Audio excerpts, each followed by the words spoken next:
Hey everyone, welcome to another episode of the Sales DNA podcast. Nick is on holiday in Croatia, so hopefully he's enjoying himself, laying out, relaxing by the pool, by the beach. And so instead, we have Jess here, who's our commercial lead on our team. And so she is really responsible for working with a lot of our clients on sort of a broader growth type of campaigns in order to do everything related to content, marketing, outbound, et cetera. And so what we're going to be really talking about today is what we're seeing holistically around outbound in general and a lot of the shifts that have occurred, I would say, over the last couple of years. We're going to talk through a bit about what outbound historically has looked like and the trends and things that we're seeing that are leading to better response rates, actually breaking through the crowded inbox, and actually hopefully going to help you get some ideas around how you can generate some more opportunities through your outbound efforts. Great. Well, first I know. podcast with just the Should two be of us. So It's probably going to be the the best one best because one. Nick's not here to I, help out the goals. I was going to say, you're wishing him well on his holiday. I hope he's having a terrible time on the beach whilst we're working. But yeah, I think with outbound, people go from, we'll send emails and then we book meetings. And that is the only thing that outbound is meant to do for us. And that's the only thing we will try and do with it. And that might have been okay, like 5-10 years ago when less people were sending emails and everything sounded interesting because it wasn't 10 of them in their inbox. But I feel like a lot of people are missing out on that big chunk of people in between the no, don't talk to me and the yes, I would like a meeting. And that's what we've been seeing a lot more Yeah, of for lately. sure. I think your point, the historical outbound method has been, hey, do you have this problem? Here's how we solve it. Want to meet? Right. That's like generally the structure of a message. I would say that would be generally like a decent message. There are much worse messages out there, which is, hey, here's all the stuff that we do. Want to buy my stuff? But that being said, I think that was like the historical thought process of outbound was let's go ahead and get messages in front of people, and then people will respond and want to book meetings with us. And where I think that's fallen down a lot lately is that there's a couple of like different things that are happening broadly. One, I think AI has made it a lot easier for people to send stuff en masse. And so then a lot of this messaging is all looking the same. If you're not, doing something unique or different, if you're using the same LLM that everybody's using without any sort of training or data backed on how to actually write that messaging. That's like component one. Then I think the other component's also related to AI, which is that people have the ability to learn a lot more very quickly about the industry, about solutions, about how to solve their particular problems. They could simply just go into an LLM and ask a question. Whereas before, you had to know like what provider websites to go to. You had to know what providers to go find, what vendors were the right ones. You had to go poke around to their websites, and so you had to do this research. And part of that research was also getting on calls with those vendors. And I think nowadays there's all this information out there. It's so much easier to just go and do this self-research. It's like, I got this problem. How do I solve it? Oh, cool. Like Claude or Copilot or ChatGPT told me like, here's the 3 things to go look at, or here's some different potential solutions. And then you can just move forward from there. So I think we're seeing that sort of like convergence. And then as well, there's just everything's more crowded. Like every single person here probably gets way more emails than they did previously. They all probably sound the same. They all look the same. And so it just has this like, there's all this noise around email, LinkedIn, et cetera. And so in order to really stand out, you have to be thinking about what are like novel, new, innovative things that we could do that we could put in front of people that I would say take them from this, I'm aware I have this problem and I'm already looking for a solution and I'm willing to meet with somebody. But then there's this whole other bucket of the rest of the market, which they're either already problem aware, but they've decided it's not worth their time to try and solve right now. Maybe they already know what the solution could or probably should be, but again, it's not really a priority. Or maybe they just are unaware of this even being a big enough problem for them to try and solve. Right. So you have this, what's the breakdown? 5%, 95%. It's like 5% are potentially in market. The other 95% are not. So if your email is asking for a meeting, the only people you're ever going to capture who are willing to spend 30 to 60 minutes on a call with you are this 5% bucket, which leaves this rest of the 95% that are simply being overlooked. You're not providing value to them that's going to help them convert ultimately to a meeting. Yeah, and I think that, like, generally, and I think marketers particularly are like pretty aware that generating content to put in front of people is important. You want to have things on your website that are like stuff to show people. But I think when it comes to pairing that to like what you send people in outbound, so many people go with like the traditional route and get it wrong and be like, let's just put like a white paper in front of someone, or like, here's our like pitch deck that you would send to someone in a call. But that might work for someone who is like, I know what my problem is. I know what the solutions are. I want to know exactly what the specs of your product are that tell Yeah. me whether it ticks all my boxes. But you miss all of the people that are, one, don't even know that they have a problem, what their impact of their problem is. Two, they don't know what the solution to that problem is. And three, they don't know what the options are out there. And so trying to think of what can you put in front of someone that isn't just a random educational piece around the 5 different product specs that you have, I think is like the key to getting people to reply to those campaigns. So like, how do you add that value? How do you give them something that they don't already have that helps them in that journey from, I don't need you right now, to, oh, actually 3 emails down the line, once you've sent them that interesting thing, let's now jump Yeah, on a exactly. call. It's like you most of the time you don't really have control over the priorities of what that person is doing internally, right? Typically goals get set at the company level, they trickle down to individual teams. That's their sets of priorities that they're focused on. And it's really hard as a vendor to influence and or impact those priorities, especially when it comes to like cold outbound. So if you're only trying to capture the people who actively have a buying process for what it is that you're selling, one, if they're already in that state and they're already looking at options and they don't know who you are, you're too late to the party, right? Because they are already in the vendor selection or they're already looking and shopping around for different options. And typically, there's other research that shows this where it's like you typically will end up, most people will typically work with the first vendor that they engage with because that's typically the first one that comes to mind. It's the one I know, the one that they're used to working with. And so that is a challenge that you're up against if you are not already engaging with these people in a different way prior to them knowing that they have that this is now a priority that they need to solve. Like you need to like build up that goodwill to where then when this does become a priority, you're the person in the group that they come and talk to. And I think also comes down to like, what are you trying to get these people to do? Like, what is the aim of your, if you want to call it a campaign, your messages to them, your emails to them, you're putting stuff on a website to engage people. Like, if the aim is not to get, meetings from everyone, even though you will still get the meeting from the people that are like ready to go now, what do you want from them? And how do you frame everything that you're doing around getting the thing that you want from them if it's not a meeting? And I think that comes down to like what you want to give them, what types of content you want to put in front of them, and then building up that process of like, okay, each time they go through one of these steps, it signals to you, actually, these people are going through that journey of now they understand what their problem is. Now they understand what the solution is. And they're working their way up to getting to the point where like they want you as their solution to that problem. And we've done some interesting things content wise recently.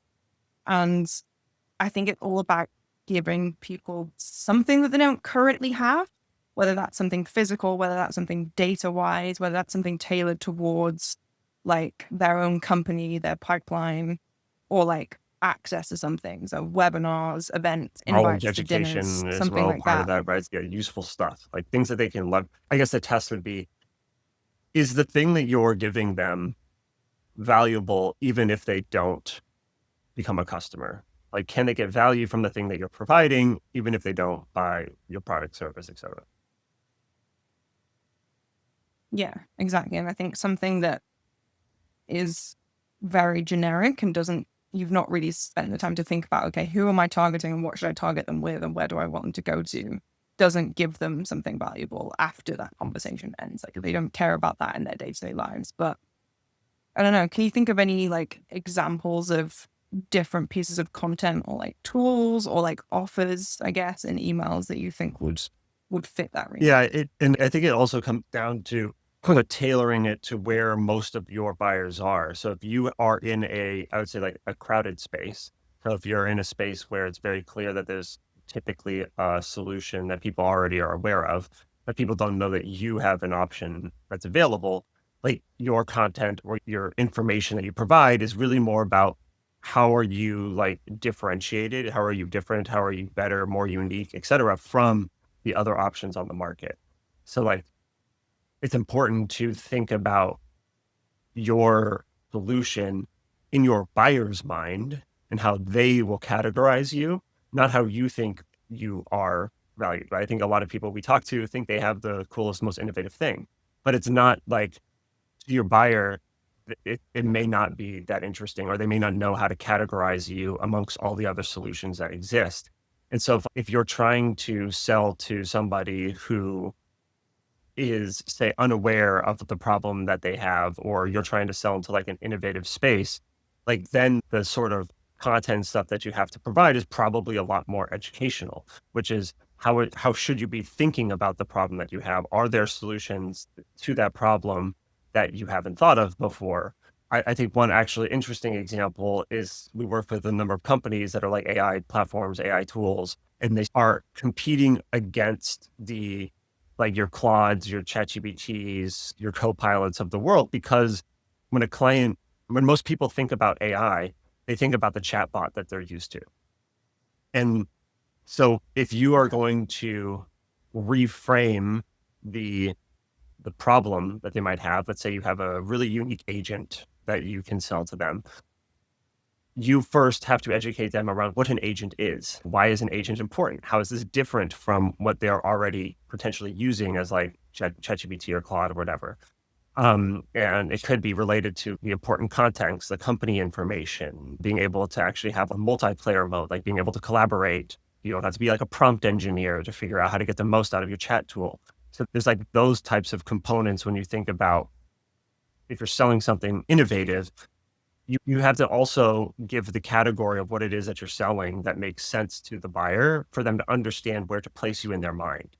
Because it might be clear to you, but it's probably not clear to them. Yeah, and I think that massively applies like the AI platforms, like anyone in a disruptive type of space when immediately buyers don't know how to categorize them in their heads. And I used to think that that was more, are you creating budget or are you trying to Mhm. like displace budget from like someone else? Are you trying to like compete for it? And I actually think that the truth is that you're always trying to compete for budget because I don't really think budget creation really happens. Like either the money exists or it doesn't. They just move it around, right?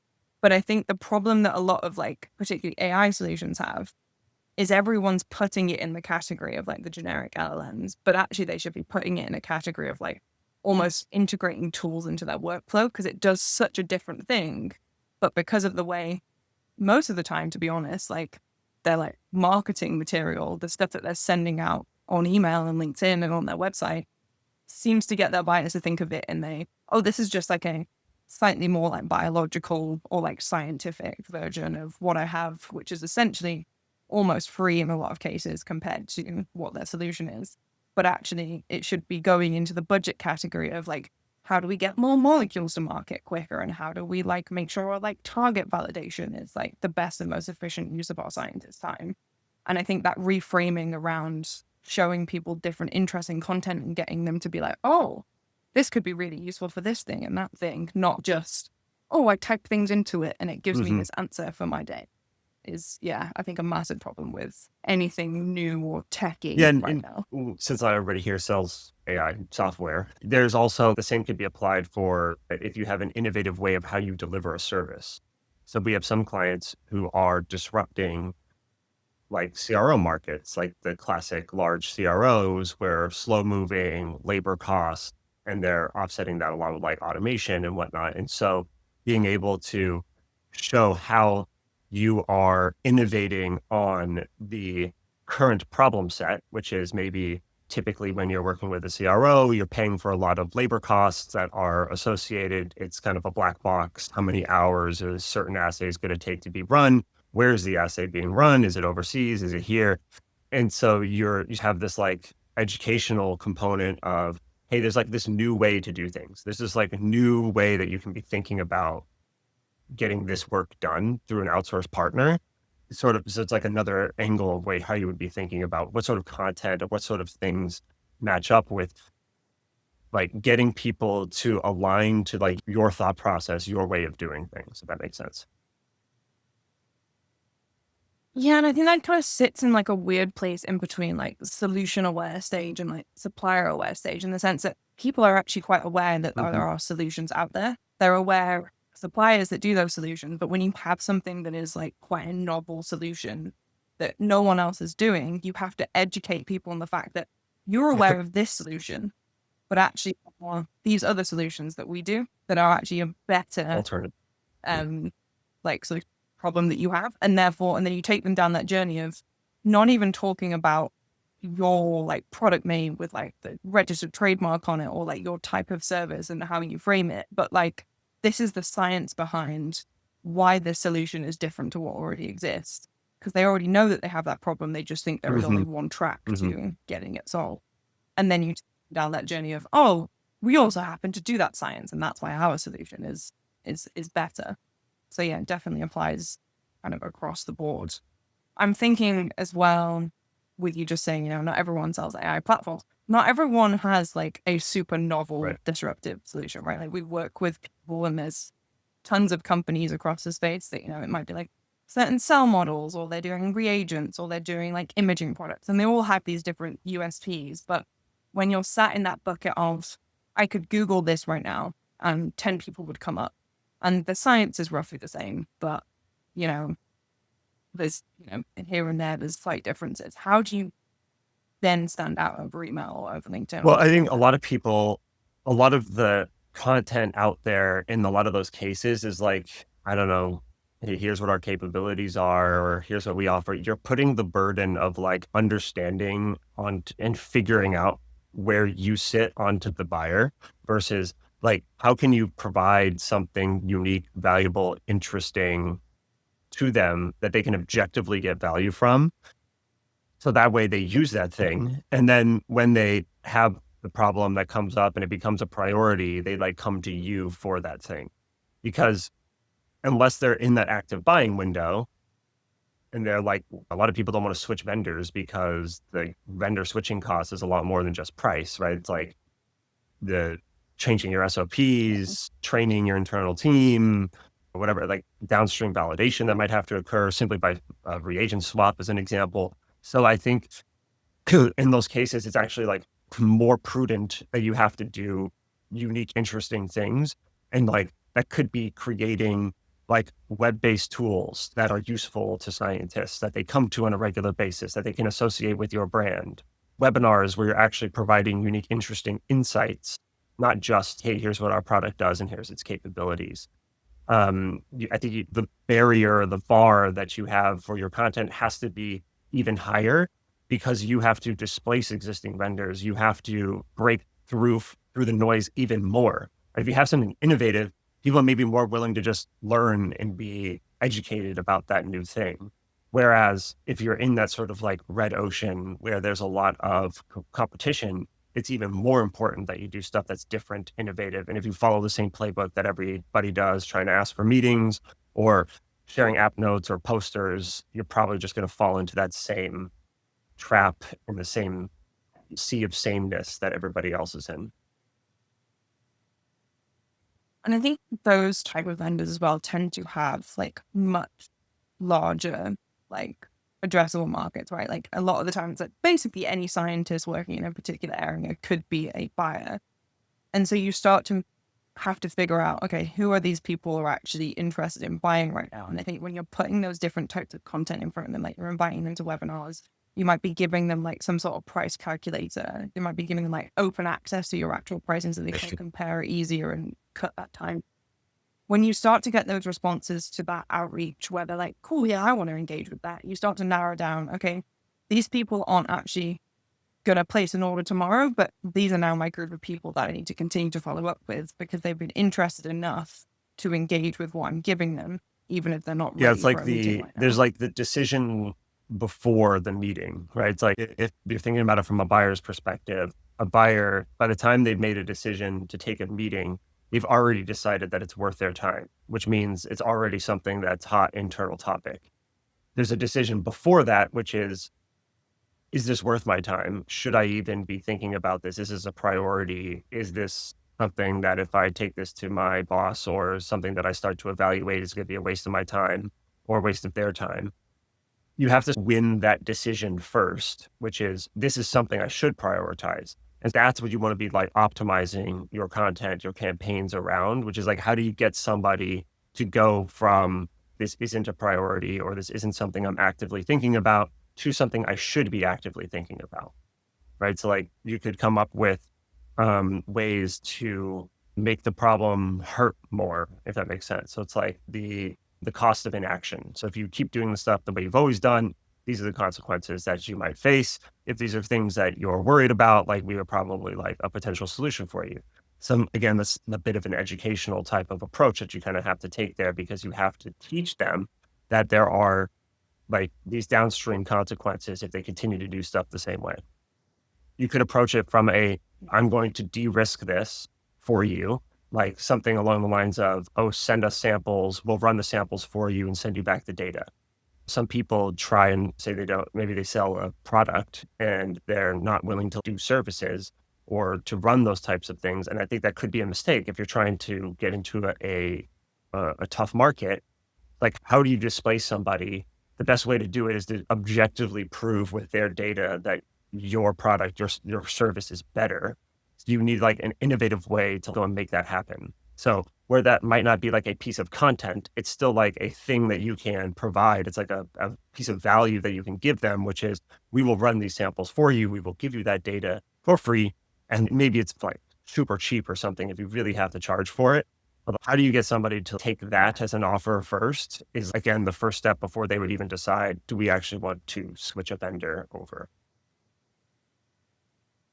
Yeah, I think it's those type of things as well that particularly when you're targeting people that are the end users, but not actually the people that hold the budget. If it gives them something to be like, look, boss, they've done this cool thing for me. Or look at how cool this data is. Or like, I've got this like one pager that basically addresses all the things we're thinking about right now. And they can take that to them and then the boss go, wow, okay, let's set up a call. But, you're not necessarily contacting that person that has the ability to jump on a call. And if they do, then your salespeople are sat there going, this person is kind of useless to me until they can get that It's internal interesting buy-in that as you well. say that.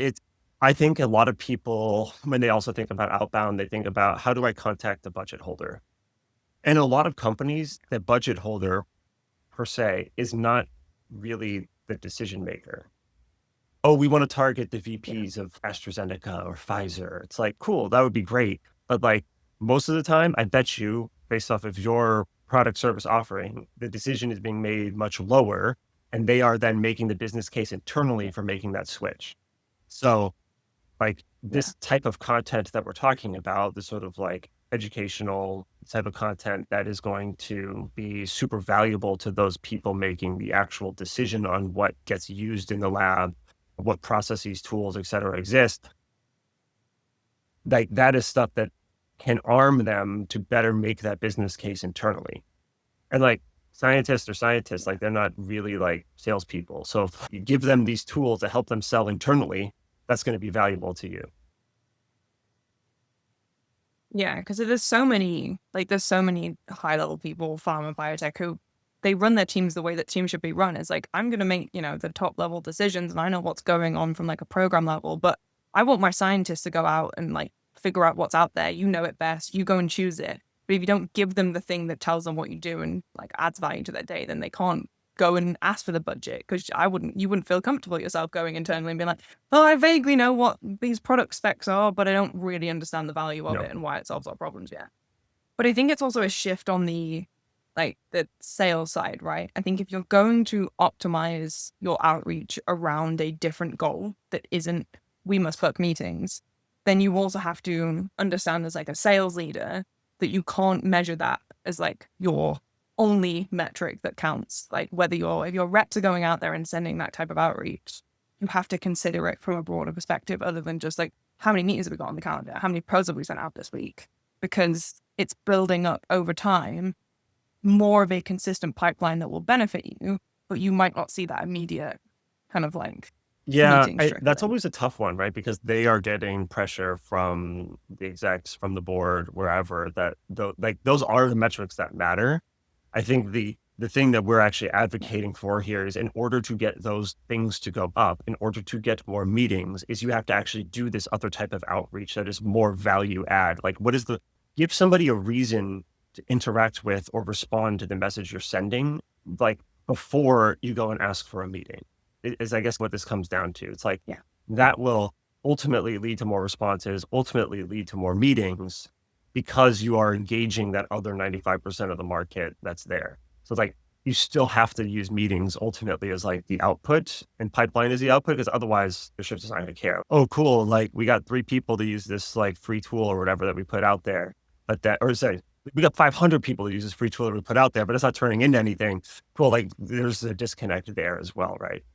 Um, and I think maybe a way that you can almost start to think about outbound as well is I think historically it's been like a direct conversion channel. So you think of outbound as I send an email, I get a response, that response turns to a meeting, and then like it becomes this like conversion funnel of if I send this many emails, I get this many responses that turn into this many meetings, right? And I think that funnel is breaking because of how low overall general reply rates are to email and cold outbound. And so if you think about the funnel differently of if we put this if you almost think about outbound as call it like a marketing channel. I don't want to call it a marketing channel because like that then gets conflated with like pretty marketing emails that are all fluffy. Like that's not what we're talking about here. But if you think of it as a channel to like put the right type of content and information and value in front of your ideal customers through cold mechanisms and channels, that is what you're that's how we're thinking about this. It's like, how do you distribute the thing that you want your buyers to do and the decisions that you want them to make, and how do you distribute it directly to them? And there's probably no better way to do that than cold email, LinkedIn, sort of outreach, because if you think about ads are targetable by an audience, like you can't directly know that this is the VP of discovery at AstraZeneca, but I could get you the email for the VP of discovery at AstraZeneca and you could put this exact thing in front of them, right? And so it's like, if you think about it more from that perspective, your targeting is so much better. The problem that you're probably facing is that person doesn't want to meet with you. They don't want to jump on a call. They're not interested in talking to a salesperson who they probably feel is not going to provide value to them. They're just going to just throw up and show up, or show up and throw up their pitch deck with all these slides about what it is that they do. So if you go first and you say, hey, here's something super valuable to you that you're going to you're going to get value from, whether you talk to me, work with us or whatever, you're creating that goodwill that then when that problem becomes urgent internally that you solve, you become one of the people that they want to talk to. Yeah. It's almost like, people focus on a lot of how to get more inbound and they put stuff on the website and they put ads out there. But what you said about actually getting to them directly is almost like guaranteeing more of the inbound later on by doing the outbound now. And I think you can measure that, but it's more of a long-term measurement of like, if you start doing this now and you commit to this type of approach, you should see that go up. If you're doing it well, the pipeline that you have will increase, the inbound that you have will increase, but you should also see the responses increase, whether I want a meeting now is not the case. It's going to be, this is cool, this is interesting, for sending this over. I think even a response that's not negative tells you that you're getting the message to the right person and they're engaging with it, even if they're not kind of ready right now. But I think on the sort of logistics of distributing content, because I feel very strongly about this and you also have very strong opinions. How do you feel about gating content, particularly content that you're sending out via outbound channels? And for those who are unaware, gating content is like I send you a link to a asset and you then have to give us 10 things about you and your social security number in order to get access to it. So my thought is that if it is valuable, ungate it. If it is truly something that's valuable, where if somebody goes to that thing and they get value from it and it's interesting and useful to them, that is going to take them further down their like decision process internally, then ungate it because you're going to get more people to see it. If you gate it, you are going to limit the people that are seeing that thing that is super valuable. That's the thing I don't understand really with gating. If you want to gate something like a protocol that's not that interesting, maybe, or just like you want to gate something because you want to capture somebody's email and something that's not that valuable, like fine, do what you will with it so then you can follow up with them later. But if the thing that in the asset or the piece of content that you're creating is so valuable, which is what you should be thinking about, then you want to get that thing into as many people's hands as possible. You want them to use that thing. You want them to interact with it. You want them to consume that information. And by you gating it, you are limiting that. And then people will say, but then how do I get my MQL number up? Just forget about it because that's not important. Would you rather have a large number of MQLs, or would you rather have people that are like consuming the content that you want? Because people like if their email on a form, they know they're going to get bombarded from salespeople, from marketing, and they're just going to be more emails I'm going to have to delete in my inbox. How are they going to do it? Or they're going to give you like a fake email, or they're going to give you their colleague's email, like Nick likes to do. Yeah, anytime on Nick all gets of on free Wi-Fi, he puts Jess's email in, so Jess gets spammed with everything.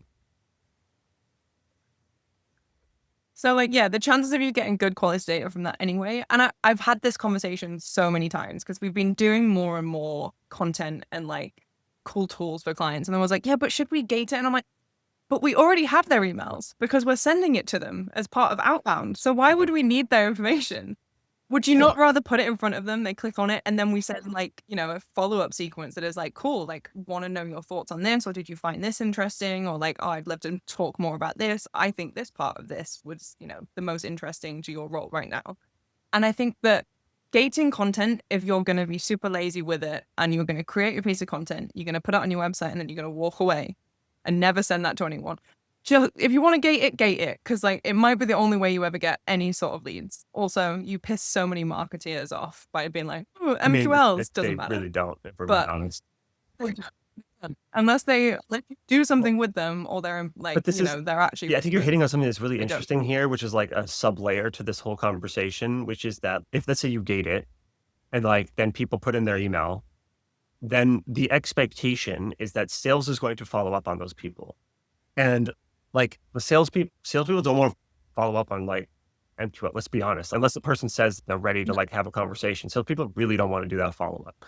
And so that's how you end up in this battle of we generated like 1,000 leads and sales is only followed up with 100 of them. And it's probably because those 900 aren't worth their time because they are in this like other 95% bucket of people who aren't ready to buy or do anything, or they're the wrong type of buyer. But if you just simply put the valuable shit in front of people and like you give them access to it, then they will come inbound when the timing is right. And then the salespeople will be like, oh shit, marketing sends me sick leads because like these people are coming through our contact sales form wanting to talk to us. Not, oh, I downloaded this white paper and like now sales rep is expected to follow up with them 7 times over the next 30 days, which is like a waste of time. Yeah. And I think that some people have some strict rules internally that are probably based off no logic at all, which is like, we have to gate some of our content. If you're going to do that, like have some sort of automated follow-up sequence in place such that someone downloads that piece of content, you have the information about them, you follow up with them about something that gives them additional value. Not here is like a spreadsheet of stuff that sales is never going to touch and sits on their computer and no one does anything with, because then you may as well have not gated your content in the other interesting thing that you mentioned too, like subtly, is that like you can get emails and LinkedIn profiles pretty much anybody nowadays. Like the data is available. So if that's what you're trying to capture is an email, like that is like 1990s type shit where it's like the only way to contact somebody is when we get their email and they give it to us. You probably, if you get somebody's email, like you can't like then put them into your marketing nurture flows or whatever, right? Because they haven't opted in to receive marketing communications.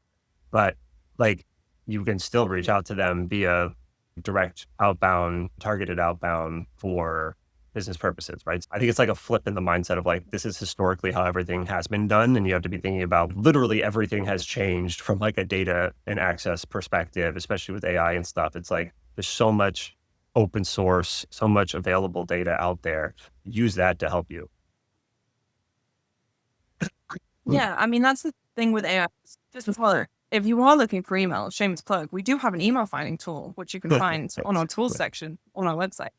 But going on to like AI and like open source stuff, I think if you're still not sold on gated content, AI Oh, that's a cannot good read point. your gated content. So you're putting stuff out there that you want people to find when they're going to their AI chatbot or they're Googling stuff and it gives them that little AI summary. They're not going to find it because you've gated it. And so you want to have it out there as much as possible such that when those people that have access to all the possible AI tools now and they search for you, those pieces of your content that's relevant to them, that like it will appear for them if it's not gated and they can find you more easily and then you get more inbound. And if you still have to gate your content, then I think you have to go down the route of, okay, how do you then repurpose that big, long, 5-6 pager document that you want to put out there that's really valuable into much more manageable snippets? Like, how do you create like a couple of minute video out of it? How do you get LinkedIn carousel? Or like, do you want to do like a short 1 pager on it that actually is ungated that then AI can read because you've got it on your different channels? So you kind of separate both there. But you also then have all this content. Because I think when people approach this, they're like, oh no, this is going to take us ages. Like they have to go through different marketing channels to like make sure they have this one piece of content. But I think people get to that first stage and go, we're going to do a video for this, or we're going to do a white paper for this, and whatever it might be. And then they stop there and don't think of how do I make this into 10 things that my whole team can post and share and send to people in different formats for the next month. And then you get more value out of it. You spend less time having to create 10 more pieces over the next. And I think one of the questions I get asked as well is like, who responds differently to what type of content? And I think the general brackets are you're always going to get scientists that will probably be more willing to read longer things because they're used to reading papers more on a regular basis. You get leadership who is, give it me in 2 minutes. 2 minutes. Or like, don't Way give it too me long. all. They're way too long. But then I think it just comes down to it's so easy to repurpose content now, like with the LLMs that we have and being able to like chop and change that and the tools that are available to make content look good, that actually do them all, try them all, post them on different channels, send them to different types of people, like you would test different messaging variants. And then you start to get this picture of what works for who. And then the next time you do a set content, what that is, send the videos to the VPs, send like the white papers to the scientists, like whatever it might be. Learn from that the same way you would learn from this type of messaging work or that type of message. We're about up on time. So I think if we were to give somebody like a framework for how they should think about this, I think the first step that you want to do is you want to think about the 95% of the market that's not actively buying. So these are the people who they may be problem aware, they may be solution aware, but it's just something that they haven't they may be unaware of a problem as well, but they have not made this a priority internally, right? It's not one of the 57 things on their list, or if it is on their list, it's down at number 10 or 11. And there's so many other things that have to get done ahead of time. So first think about that bucket of people, then think about what is the most important type of decision that they would make or need to make in order to, is this worth making a priority? Not to worth taking a meeting, but is this worth making a priority? So thinking about it from an example internally for us might be, we were trying to decide on if we were, say, running into issues with how high bounce rates or something, right? And that's something we're like, it's lower on our list. It's not lower on our list to think about, but let's assume it was. Then what we might want to do is think about, okay, what are the asset that we might look at is a tool that can validate emails for us. And so a email validation tool would then be like, cool, this is something that would help us reduce those bounce rates. And if you make it easy for me to access, or you make it easy for me to get and test or figure out how this is useful to me, then I would be more willing to be like, okay, we're going to make this a priority. We're going to plug this into our pipeline and all of the different tools that we use. And now then we're going to train the team on how to use it, et cetera, or figure out how it's going to integrate nicely into everything. And so you want to think about how do you identify what that problem is to start making it urgent? What is that like decision point that says, cool, this is the thing that's going to make me understand that this is something that we have to solve. That's like that type of asset that you want to create. And then when you go and start to use that type of asset in campaigns, that is going to be where you're going to then want to be testing, like, what is the type of messaging that is going to get the best, like, response, or maybe not even response, but interactive rate, right? Where they're going to then get that message and then go to that asset that you've created in order to then interact with it. And so I'd say, like, it flips the, like, outbound campaign process on its head. Whereas historically it was like, our ICP is this: build a list of these people, then we write a message to these people, then we send a message to those people, then we send that message to them. And so, like, what we're advocating for here is first figure out what's that pre-decision to make them say, how do I go from low priority thing to a high priority thing where I want to actually solve this? What is that? Create something of high value for them, whether that be a webinar, public pricing, whether that be a free tool on the website, something, right? Come up with something that's interesting, that hits on that point. And then you think about, okay, who's going to care most about this thing? That starts to fill down to the list that you would then build. And then you write that message, which you would test a couple different variations to figure out, how do we then drive people to this thing? So flipping, like, where you start, whereas, like, your CTA is typically the last thing that you put into your message today, because it's like, oh yeah, I want to book a meeting with me. An afterthought. Yeah. You flip it to, like, what is the action we Right. want them to take to make the decision that we need them to make to want them to engage with us as, like, a company? And, like, how do we leave them with something that gives them value walking away from that interaction, even if they don't buy from you? And I think if you do that, you will get more people interested. You will get more people to that decision point and more people onto those news. I think it was a good one. All right, that's fun. I think it was a good first podcast for us. We'll have to do another one. Yeah. Yeah, We should do it, like, we'll all the kick Nick time. off. Nick's no longer a co-host. Yeah. It's too busy on the beach anyway. All right, we'll see y'all in the next one.